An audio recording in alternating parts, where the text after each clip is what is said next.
একটি ঘন জঙ্গলে একদিন হঠাৎ একটি নেকড়ের গলায় একটি হাড় আটকে গেল।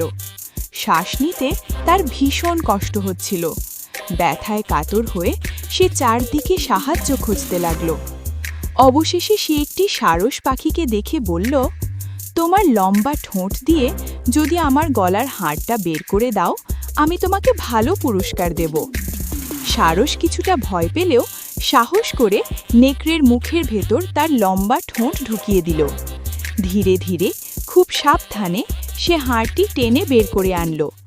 হাড় বের হতেই নেকড়ে স্বস্তির একটি বড় নিঃশ্বাস ফেলল। তখন সারস বলল, এবার আমার পুরস্কারটা দাও।